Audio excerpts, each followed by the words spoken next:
Un officier des forces spéciales guinéennes, soupçonné d'avoir joué un rôle de premier plan dans le coup d'État de 2021, a été arrêté dans la nuit de lundi à mardi dans le sud-ouest du pays pour des raisons inconnues, ont indiqué des proches mercredi.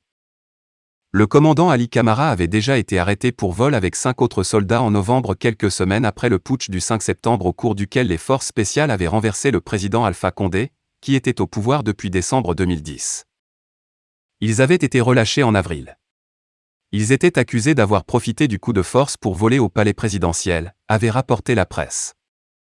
Ils avaient été mutés à Guékédou aux confins de la Sierra Leone et du Libéria, selon la presse. Cette dernière décrit le commandant Ali Camara comme un acteur primordial du putsch.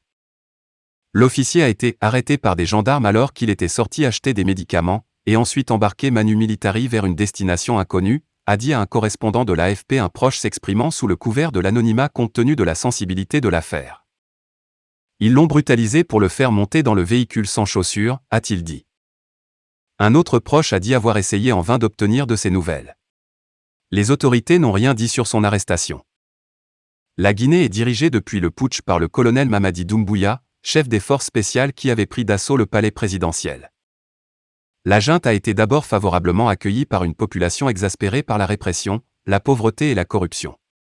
Mais elle est confrontée à une grogne grandissante des partis et de la société civile face à ce que ces derniers perçoivent comme un exercice solitaire et autoritaire du pouvoir.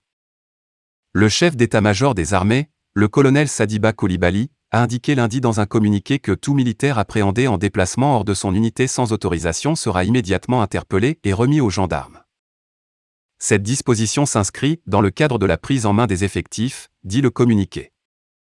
Le même colonel avait ordonné fin février que tous les militaires, de terre, de mer et de l'air, soient consignés dans leur garnison.